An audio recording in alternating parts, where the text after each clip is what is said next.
And we're back to another episode of Life-Changing Challengers. My name is Brad Midas. I'll be your host. And I am so honored to have author and health and wellness coach, Kelly Majdan, with us today. How you doing, Kelly? I am fantastic. How are you doing? Excellent. So Kelly is the author of Lessons from the Obstacle Course, 5 Strategies to Conquer the Muddy Fields of Life. And it's all about what she learned as she started a journey with her and her family on the obstacle course. But before we get there, Kelly, as I ask everybody, will you tell us a little bit about your childhood, the complement of your family, and the environment you kind of grew up in? Sure. Yeah, I was kind of like thinking about this, going, okay. So grew up in Colorado, and I always like to say that I grew up swinging from trees in Colorado because we lived out in the mountains, foothills of Colorado, just outside of Boulder. And when I was 8 years old, this is in the 70s, my parents were one of the first ones, or, in that group of folks that started that through the divorce process, right? So 8 years old, not a lot of, I kind of always like to say my parents weren't really meant to be parents. So just kind of like, they just, weren't a lot of watching over kids. And my sister was 4 years older than me. So I was 8 years old, and I was kind of left to raise myself in a way because mom was always gone. Dad was just not interested. He's a great dad, but just didn't know what to do with kids. So pretty much from a very early time in my upbringing was just kind of making sure I looked out and took care of myself and did kind of my own thing all the time. And it kind of led to an interesting, I think it was 4th grade year, where didn't really show up to school. They passed me, and it was just an independent type of upbringing. Typical, I think, for a lot of kids in the 70s, if you go through any generational theory, they called our Generation X, the nomads or latchkey kids. I was definitely one of those latchkey kids. So I always joked around. My dad it was kind of like I said, a lot of people were getting divorced at the time, and he had another buddy of his who he just got a divorce. And so they ended up going to building houses kind of around. And I think they purposely scheduled the kid weekends together so that we would entertain ourselves. And so, which is fun. I grew up with a lot of really, they're like my brothers, and they would pick on me like they were my brothers. So, but it was, that was really pretty much my, my formative years was just really being on my own and making my own decisions and kind of just working very independently. We ended up going to college in a little town called Durango, Colorado, which is just a great little place called Fort Lewis College down in the mountains. Met my future husband there towards the end of my schooling, and he was going off to the Marine Corps. He was about 2 years ahead of me. I stayed back, finished my school because I was like, well, I'm not going to follow any guy around, right? But we stayed in contact and continued to blossom our relationship. Spring break of my senior year of college, I flew out to San Diego, which is where he was stationed because he went through the OCS and was now out at Camp Pendleton. And he was at some school, and he basically asked me to marry him. So once I finished college, I moved out to California, just kind of came home, packed up my stuff, and they did our home of record move, and we moved out to California. We've been together now. This June will be 30 years married. And so we've had a lot of very independent living, very much pulling on our own bootstraps, which is good and bad. I think you need to be able to pull on your own bootstraps and do your own thing. But I do think that I could have had a lot of, if it had been a thing, and I don't think it really was a thing in the early 90s with a lot of us. I think one thing is really wonderful benefit now is a lot of mentorship that a lot of people get. And it wasn't really something that I think we were really, I don't know, people didn't really talk about when we were going through our early careers. And I know I could have benefited from that, but I also benefited from being able to just always rely on myself, which is pretty much how I grew up. Yeah, I grew up as a latchkey kid, only child. And yeah, it literally was. And I'd wake up in the morning, maybe one of my two parents were home. And it was, get yourself up, get yourself dressed, make yourself breakfast, get yourself to the bus stop, get to school, come back home. Nobody was there. Make yourself a snack, do your homework, and wait for someone to come home. I know exactly how that felt. And there was no like mentorship. You had your teachers and your family, and that was pretty much it. Yeah. What was your field of study in college? So ironically enough, kind of funny, my father was a general contractor. So a lot of the houses we lived in, he built. And so I grew up in that kind of environment thinking, oh, I want to be an architect, because my dad would always talk about these ladies that he really enjoyed working with because they were just great, phenomenal architects. So I went to school thinking, okay, I'm going to go be an architect because I thought that would be fun. I always loved the fact that we always kind of were in the process of building a home. And I sat through my first art classes and went, this sucks. Like, that's just not for me.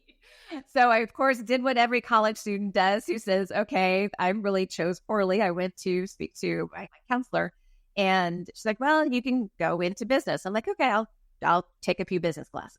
Well, I got into my accounting class and absolutely loved it. I mean, one of the unique things about Fort Lewis, where I went to school, was at the time, and maybe it's still that way, I don't know, but at the time, because it was just this little mountain college, and it was like in the middle of nowhere, and it was just a really neat place to be. We had all of our teachers in the accounting department were all from the big 5 accounting firms.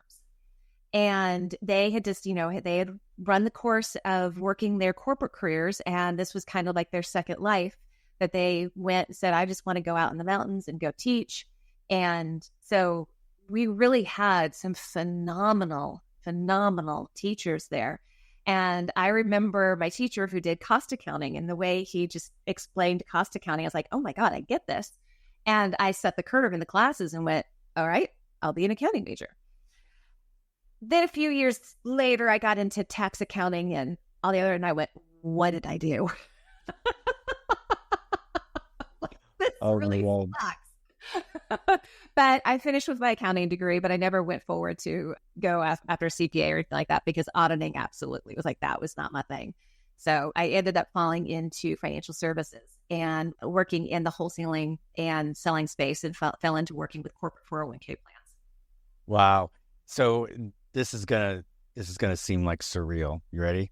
Mm-hmm. So my dad was in real estate, started as an agent.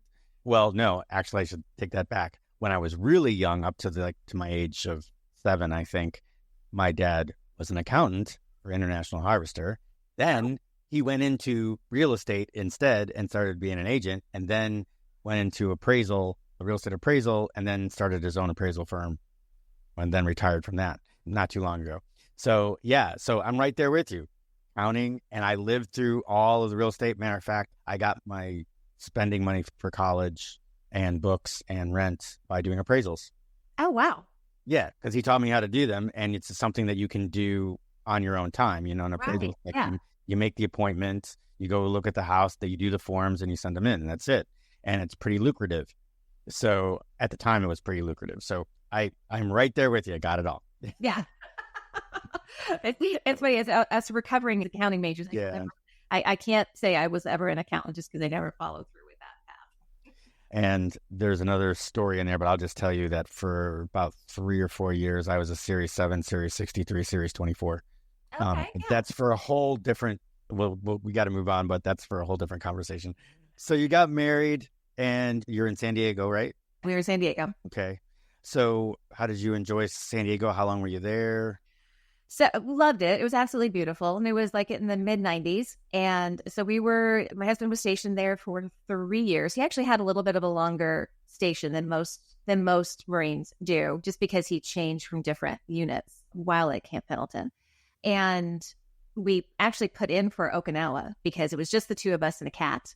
And, I'm like, let's go, right? This would be really cool. But unfortunately, they didn't need his MOS and Okinawa, but they did in Pensacola, Florida. So we ended up next 3 years in Pensacola, Florida, which was a great duty station as well, too. It was a beautiful area. And I remember going out and looking and going to visit Floribama, and that was that bar.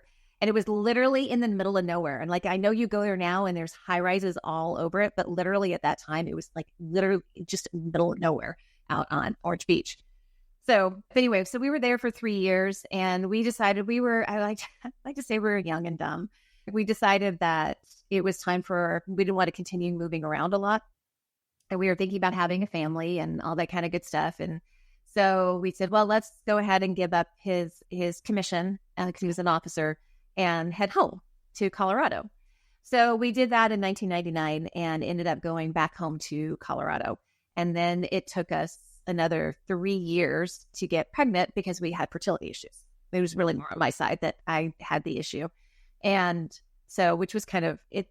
There's some entertaining stories with figuring all of that out as well too. Yep. I have that stories too. So yeah, in 2003, the Lord blessed us with our son, and then 2 years later, we had our daughter. So it was really worked out pretty well. I kind of felt I always kept praying. I'm like, I just want to replace me and my husband. 2 is good. I didn't need to fill a band or anything like that. I figure man on man, offense, defense. That's just the perfect way to go.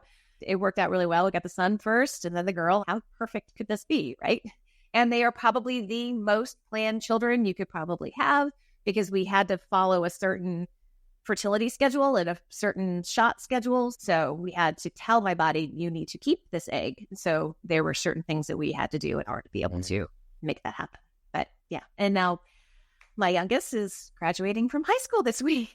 Like, wow. Where did time go? Exactly. You get older and time just seems to go faster.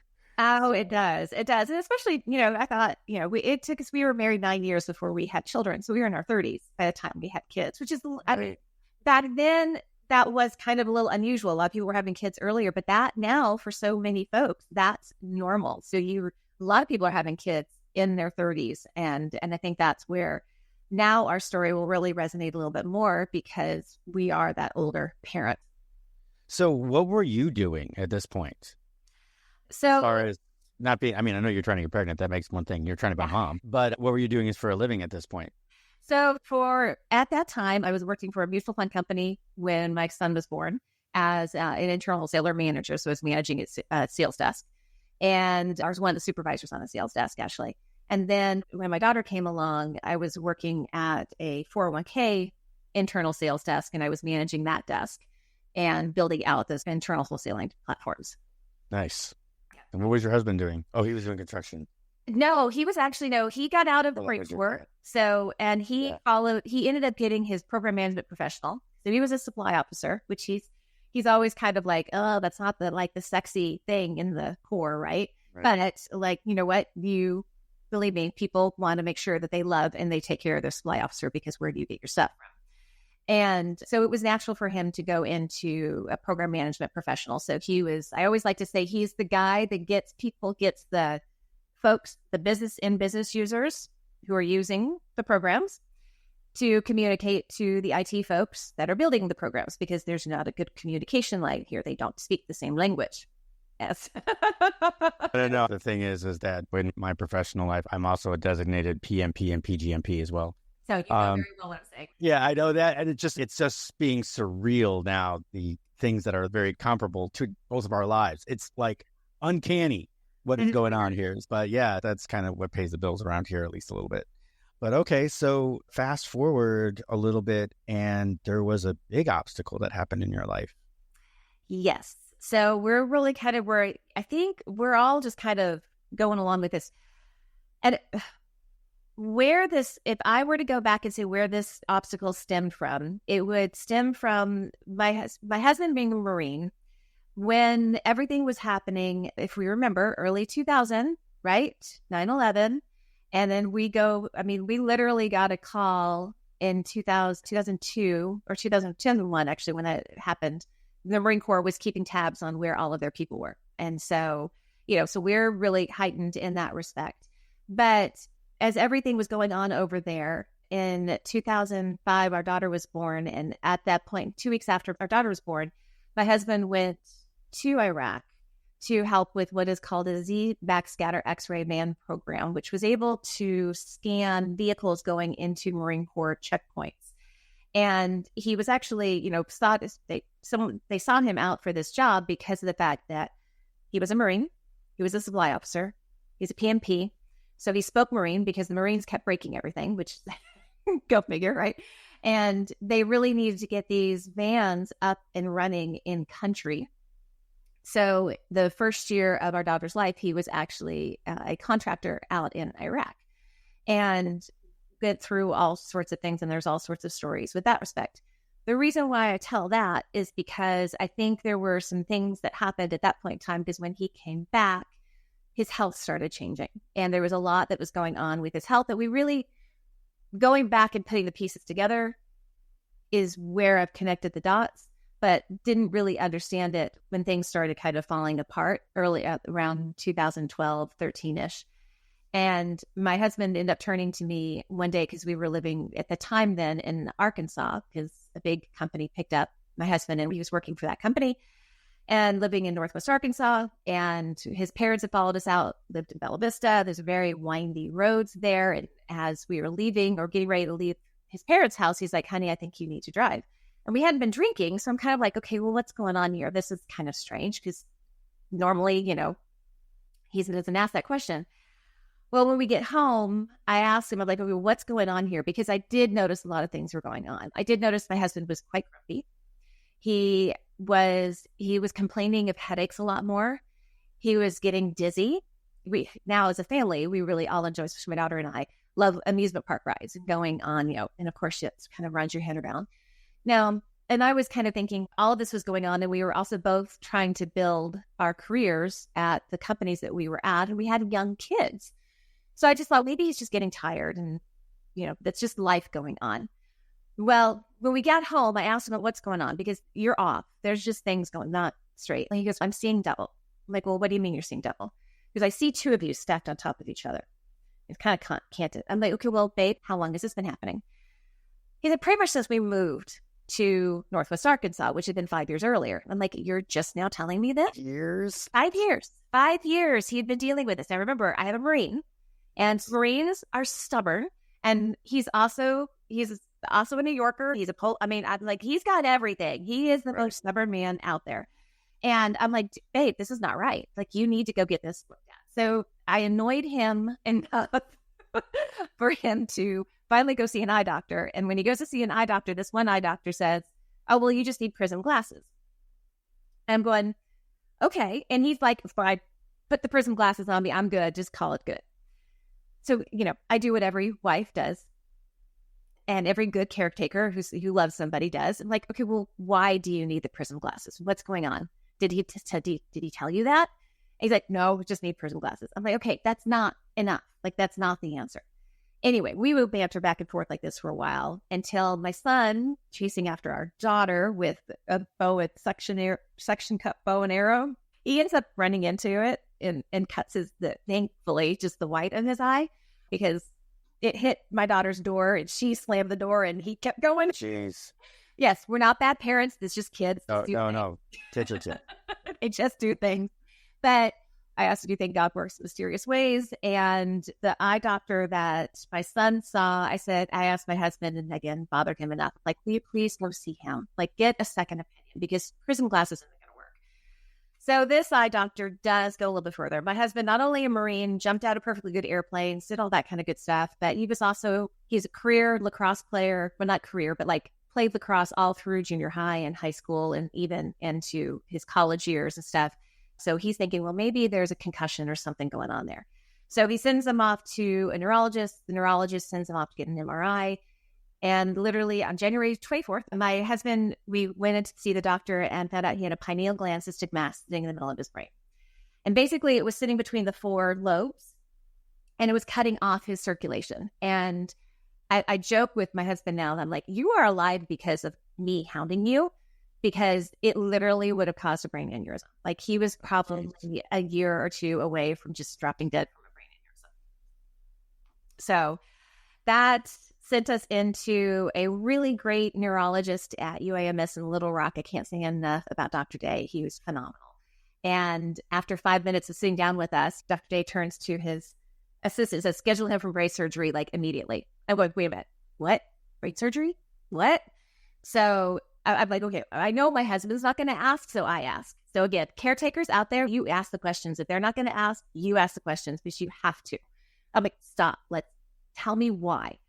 And he pulled up a perfectly good X-ray of a brain and my husband's, and he said, see that blob right there? And I'm like, yes. He goes, that should not be there. That needs to come out because that's going to kill your husband, basically. So I'm like, okay, let's get it done. I just went into, okay, let's, operation mode. Let's get her done. Let's take care of the kids because the kids were little. So I had to make sure they were taken care of. We had just gotten 2 puppies that were going to be ginormous dogs. So I got my aunt and uncle who absolutely love animals and got them scheduled to come up to take care of the dogs because we were going to be down at the hospital for about a week or so.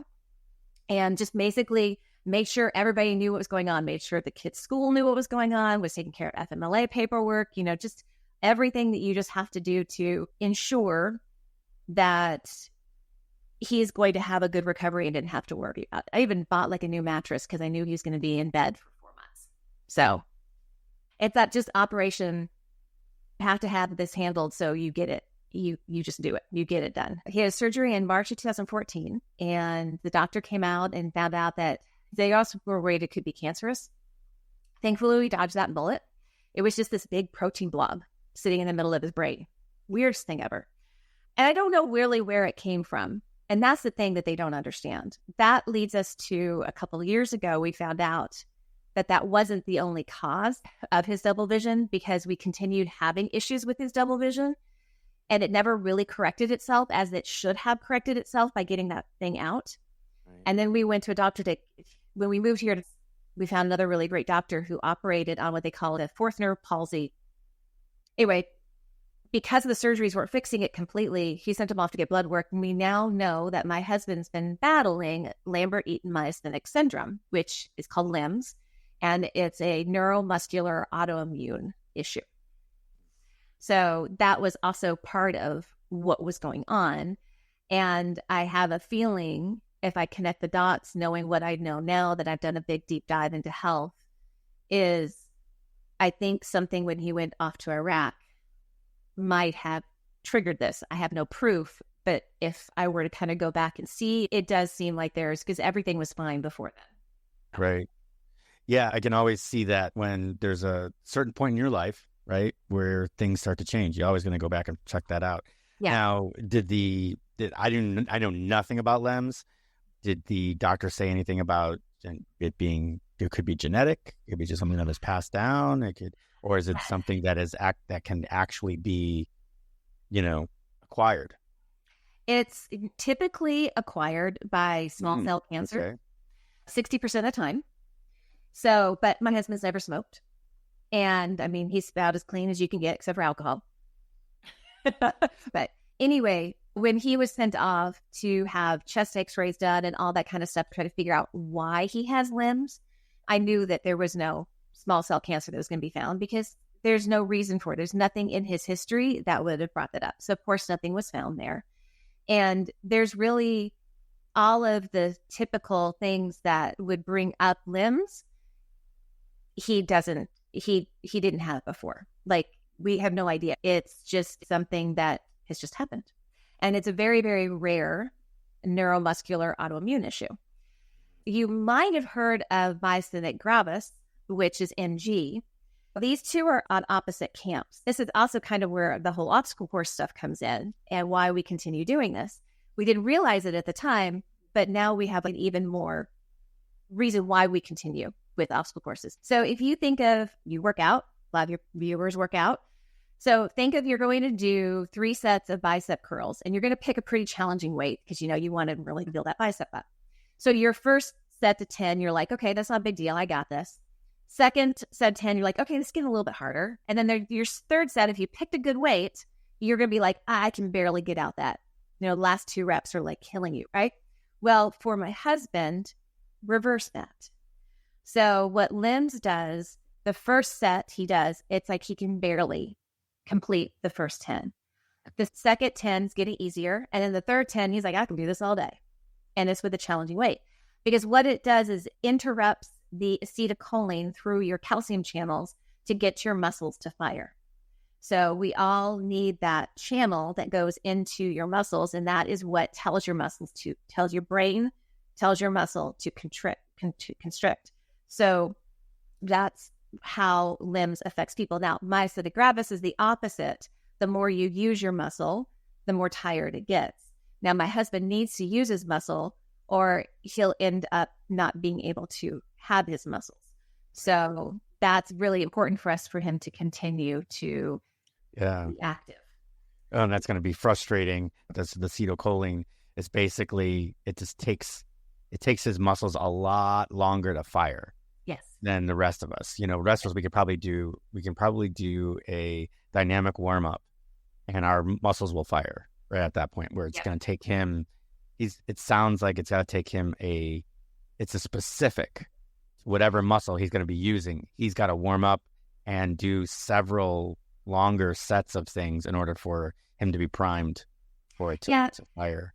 Pretty much. Once he gets going, which is good. And there is a medication right now that he is able to take that is helping as well, too. And so he knows when that starts to wear off, he needs to take it, but it's just a really, really expensive medication. So thankfully, we've discovered the problem. The only thing is there's not a cure for it. Right. So now you manage it. Right. How did you move that into this obstacle course racing that you're so famous for? What they would say famous for.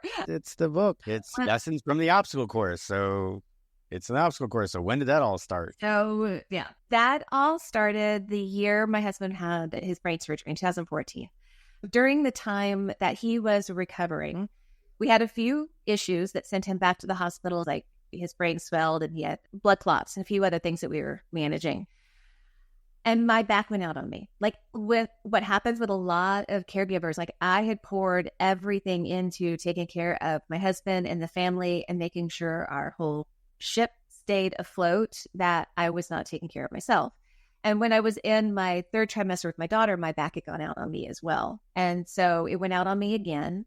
And I'm like, I couldn't even, I had to sit on the floor to bring my legs up to tie my shoes, because if I tried to bend over, I wouldn't be able to get myself back up. So I was in the process of healing myself along with my husband. And I had some really great friends from work who were like, okay, Kelly, you need to come do this thing called a Warrior Dash with us. And they were all excited and like really bubbly about it. And I'm like, yeah, let's go do, like, okay, I jump in. And then I took a stop. I'm like, wait a minute. What's a Warrior Dash? Like, what did I just sign myself up? So it was 5 miles and some obstacles. And you go through a little bit of mud and all that kind of stuff. And, that was when obstacle courses were kind of starting to get their thing. Like Tough Mudder was starting to get their, and Spartan was coming along. And I'm like, oh, this sounds like fun. Yeah, let's go do this. Okay, they did not tell me how muddy it was. Like the last, I don't know if you've ever done a Warrior Dash, but the last thing to get your medal is you have to swim through a mud pit. I'm like, seriously, swim through a mud pit. I'm going, okay, what? I had the best time. Like, I ate it up. I loved it. Like, I've been a runner. I've done a lot of races. I did 1 marathon. I'm like, okay, check the box. I'm good. Not going to do that again. Training sucked. But I did it. And I'm like, this is fun. And my husband and the kids had gone along with us out to this, dusty field in Tulsa, Oklahoma.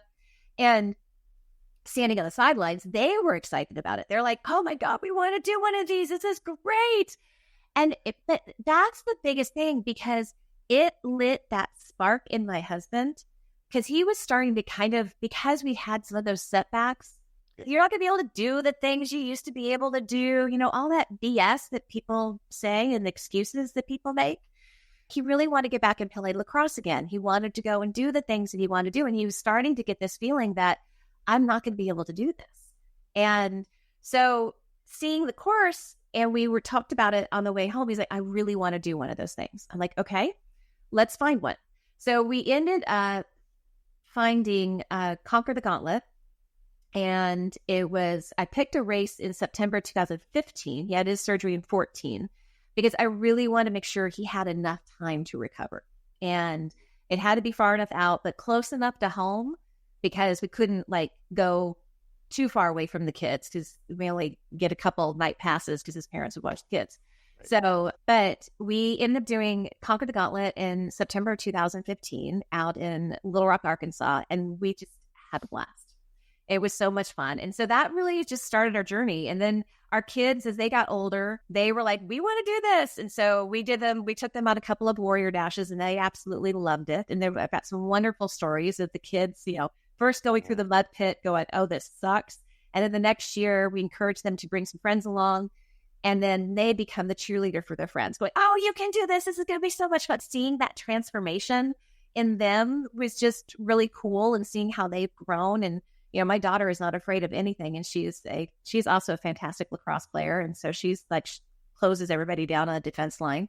So, it's just seeing them not be afraid to get in there and get dirty, because they've done a lot of these obstacle courses with us. And we try to do at least, I don't know, we try about 3 to 5 a year if we can, because it's always been challenging with the kids' sports schedules. So, in fact, we've got a trifecta to do this year, and we'll be doing Conquer the Gauntlet one more time, because they're going to be closing the race. Like, anybody going out there, go do Conquer the Gauntlet one last time. It was just my hats are off to Man Prize and their whole family, because they've done just a phenomenal thing with Conquer the Gauntlet. Yeah, it's unfortunate, as much as I love to have these races available for people, it seems like the days of the grassroots event planners that want to do this is kind of gone. Yeah. You got to have, it's more because it's just pure finances. Oh, it is. It's got to be expensive. Yeah. Well, I mean, to rent whatever area you're going to rent, that's first. So I helped to start a series out here called Best Damn Race. So we've got Best Damn Race out here. I just kind of was helped. Best Damn Race, Tampa, which is Safety Harbor, New Orleans, Savannah, Orlando, and Jacksonville. Okay. So there's this series, and it's always a 5K, 10K, and a half marathon. But I understand what it costs. Like, the biggest thing is police, right? Security for over there. It's one thing is to rent the area, but out here, I mean, the biggest expense is the police department, because you're not paying the marshals, which is what they're doing, is they're marshaling the course. You're not paying their regular fee. You're paying their overtime. Yeah, it's true.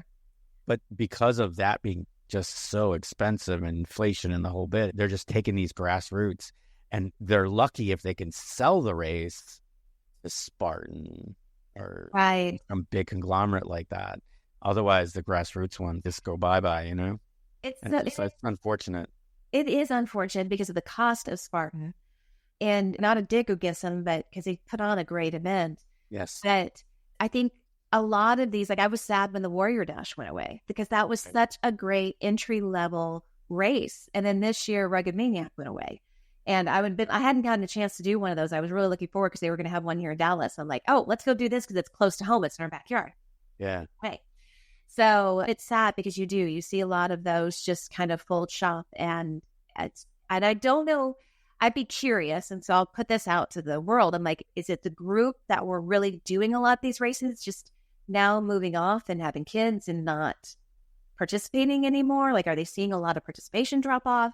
I don't know what the case is from that perspective, but I would love to see a lot more people get out there, because there's so much. That's why what I wrote the book about wasn't about how to complete the obstacles, is really about the mindset of, what you mentally go through and physically go through, and how you relate that to what you mentally go through and physically go through in real life, because a lot of the challenges are very similar from a perspective, and there's so much growth that you can get from doing these courses and doing things that challenge you, because we don't do enough that challenges us anymore.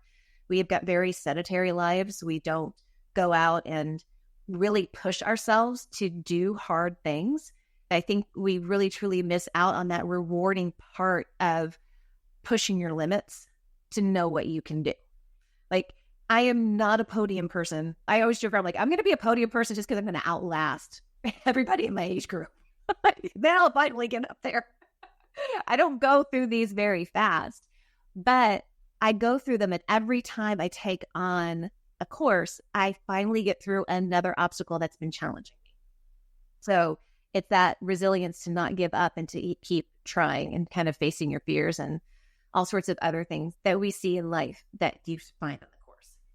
Oh, and I agree wholeheartedly. I believe that the generations coming in behind us, while of course there's exceptions, Yeah. but that they are not going out and doing these hard things. And I believe it's going to cost us some evolution of the human spirit, to conquer things that are much, much more difficult than ourselves. Now, don't get me wrong.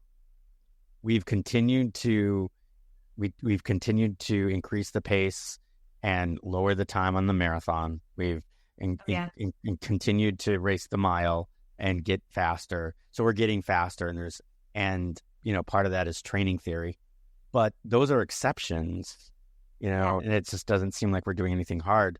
I coach a cross-country team out of a private school that's got 800 kids, and I have a problem fulfilling a team. When I was a kid, everybody wanted to be on a team, and a lot of them would gravitate towards cross-country, especially if they played baseball, if they played soccer. They would race cross-country because it would get them in shape for their sport, and that's not happening anymore. People are just going there and they're doing their thing and they're relying on their talent, and which is fine, but it's not giving people that evolution of the human spirit. That's why I do what I do. I am constantly trying to push the boundaries. I might be slightly older than you, but other than that, I'm still trying to keep going. Yeah. And that's what my whole roster of people that I coach are of that mindset. It just doesn't seem to be coming in behind us as far as the generations go. Yeah.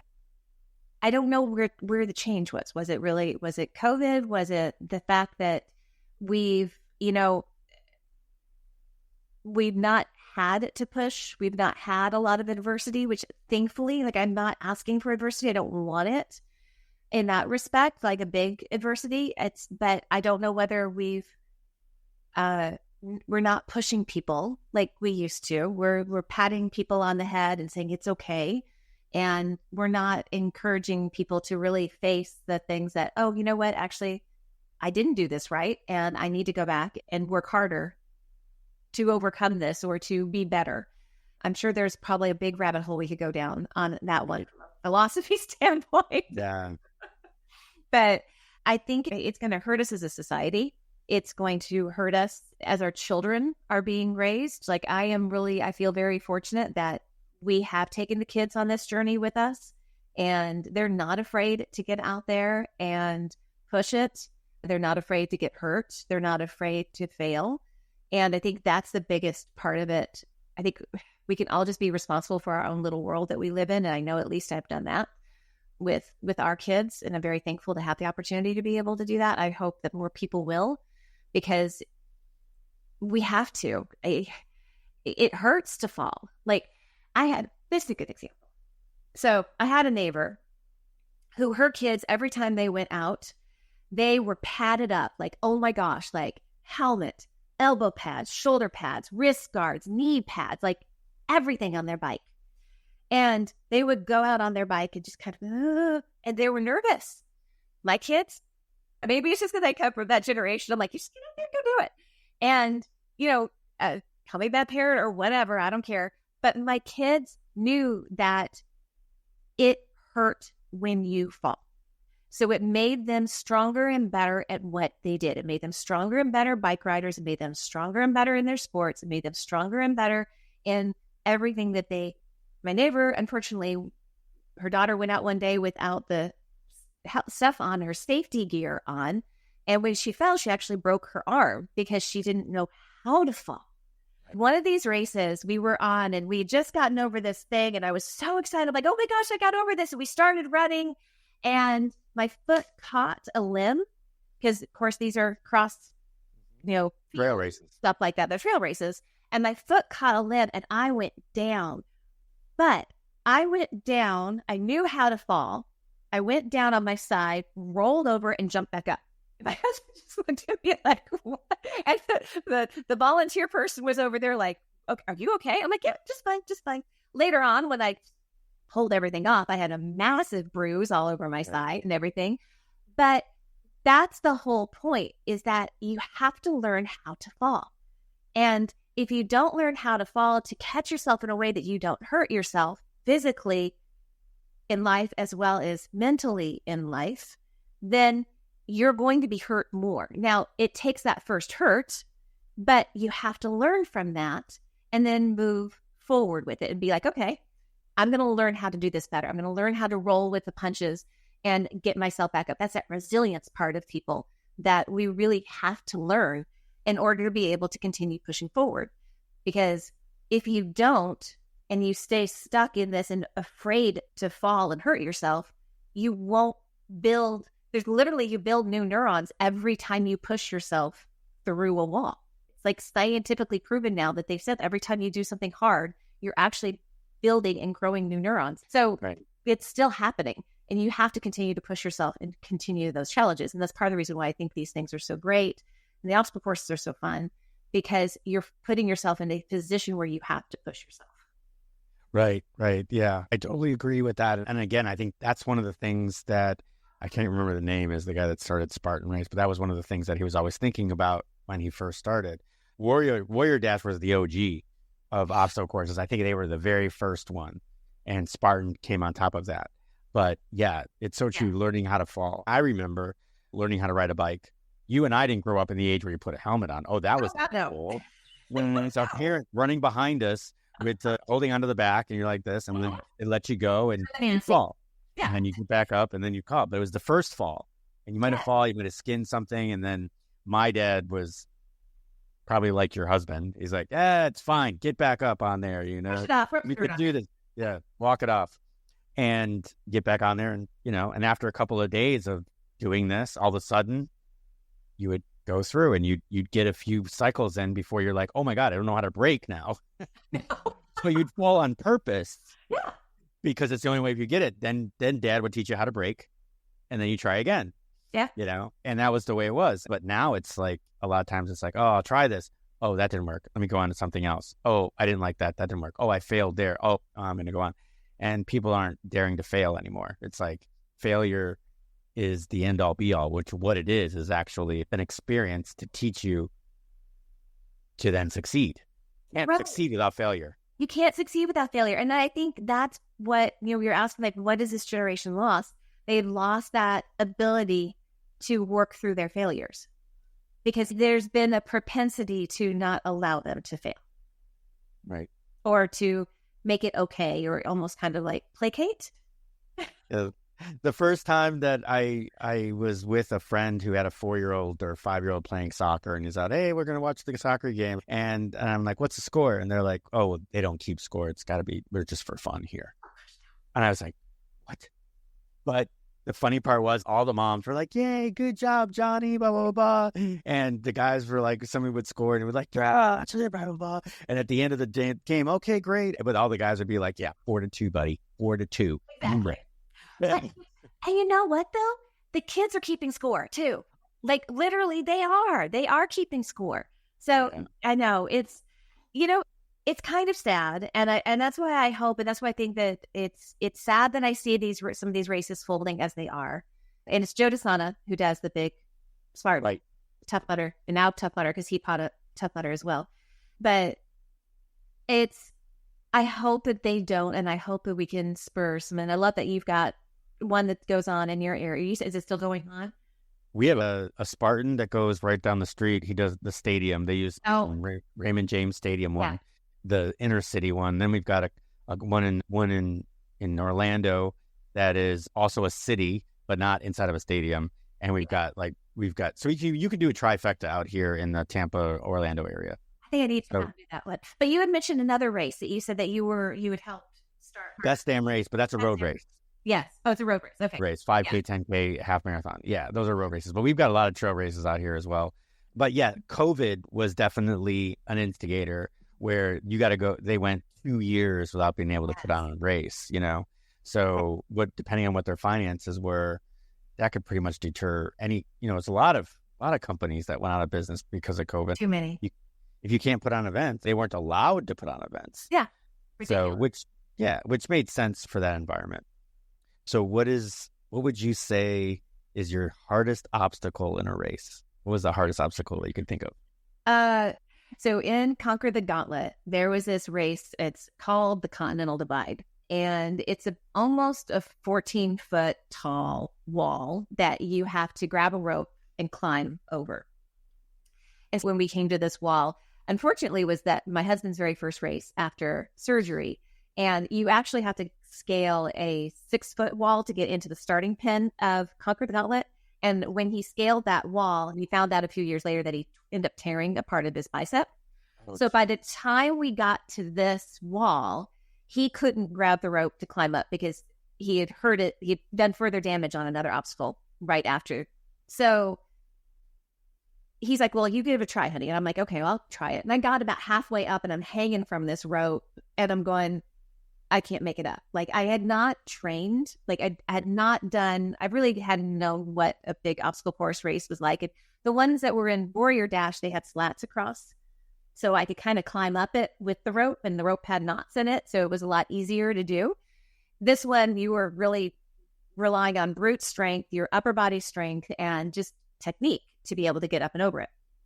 And so because he couldn't get over it, and this is kind of one of the lessons, I used his excuse. Him was my excuse to not try again because I knew I couldn't do it. And I'm like, oh, well, you can't go up there. So I couldn't get my butt over that thing. So we walked around it. But that wall was really bothered me because when we got back to the house, I was kind of looking at the obstacles and kind of reliving the day. And I'm like, oh my gosh, 80% of the people can get over this wall. What is my problem? Why can't I get over this thing? So we did the race again the next year. And my husband had healed his arm. We hadn't had surgery yet, but he had healed his arm through just rehab. And he got over it and was waiting at the top for me. So I'm like, okay, I'm going to get over this wall. So I got up and I got stuck again and had to slide back down. So I'm like, all right, I'm going to do this again. So I climb up the rope again. I get up to him and I just barely get myself onto this chicken wing position. And I'm like literally holding onto the top of the wall, like with it, my armpits and my arms at the top. And I'm just looking at him going, I don't know what to do. I can't get over this thing. And he's just looking, he's like, well, what do you want me to do? I'm like, literally, I was so pissed at that time. I'm like, just pull me the bleep over. Just get me over this thing. And so he got me over it, but I was still mad because I'm like, why can't I get over this stupid wall? So the next year, our kids were old enough. Our daughter she had to be 12. So, our son was 15. So we were able to now go participate in the race, or he was 14. Anyway, they were right around that age. And we get to this wall again, and my husband and son decide to go to the other side. We have to run and go grab the rope. I'm like, yeah, no, I'm good. I'm going to start with the rope that's right down here and touch the ground so I don't have to run. I'm like, no, don't need to go run and do that thing. I'm like, I can't do it anyway. And my daughter tries first, gets halfway up. She can't do it. So she comes back to me. She's like, okay, Mom, you try. So I go up and I get stuck again and have to slide back down. I'm like, this is pissing me off. Like, this is ridiculous. I cannot get over this dang wall. So we watch a few more people and she looks at me. She's like, you going to try it again? I'm like, yeah, I'm going to try it again. So I get myself up. I get myself up to that chicken wing position. I'm going, are you kidding me? Like, I cannot. Like, and this time my husband's not there to pull me over. Like, it's all by myself.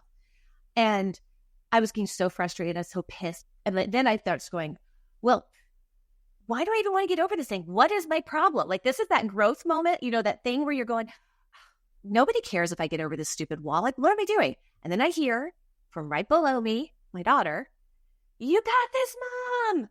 And I'm like, oh my gosh, I have to get over this wall now. Like, that was that thing that finally made me go, okay, Kelly, figure it out. You know how to do this. Like, that resilience piece that pulled into me, like, I can do this. It's not going to be pretty, but I can get my butt over this wall because I have to, because she's going to get over this wall. I have to be up there for her, because if I'm not up there for her, she's going to struggle to get over this wall. So don't know how I did it. I think I probably kicked the guy next to me. I literally threw my leg up and over. I somehow, I think I pulled a muscle in my side. I don't know what I did. But I literally rolled myself over the top of that wall. Like, it was not pretty at all, but I got over. And I was up there to help my daughter. And I think the guy that I probably almost kicked, he stayed up there to help me pull Tori over as well. So that wall solidified to me why these challenges for me were so important, because, by the time I got that wall, I think I was 48 years old. Am I going to give up on myself and let this thing of age stop me from trying the hard things in life? What example am I setting for my daughter and my son? if I don't continue to push and do the hard things in life. We've got a lot of life to live. And if we don't be that role model for our kids, then they're going to find a role model somewhere else, or they're going to role model something that we don't want them to. I know there's plenty of things I have screwed up, and they're going to go to therapy for something that I've done. You don't get through life as a parent not doing something that you screw up. But for the most part, though, I'm hoping that the majority of what we role model is that path of resilience, that path that you can do it, that path that, you know what, you just have to keep going and keep trying. That was a lot of that, what I learned on that wall over these years as we've kept, and I've conquered it a few more times. But that's also, I mean, that was probably the biggest thing that I took away and the biggest memory I have from some of these the obstacles that we've gone over. I did see that it's kind of where everything just kind of came to fruition for you. Mm-hmm. It sounds like is the memory of that. Yeah. I have to say something about obstacle courses. It's really amazing. And it's the same way in triathlon, is that you're really not battling anybody else. It's not really a competition with other people. I mean, there are some competitive leagues and things. I mean, like Spartan, you can get money for winning and all that sort of stuff. But the majority of people, you're battling the obstacle, you're battling yourself. Yes. You know, it's always just doing a little bit better than you did the day before. And everybody knows that. And because everybody knows that, the competition level is like next to nothing as far as the neighbor next door, the person at the top. Like you said, the person that you actually almost kicked or did kick, we don't know yet. He was like, stayed up there because he saw your daughter down there and wanted to help. And that is the environment in these obstacle courses. Yes.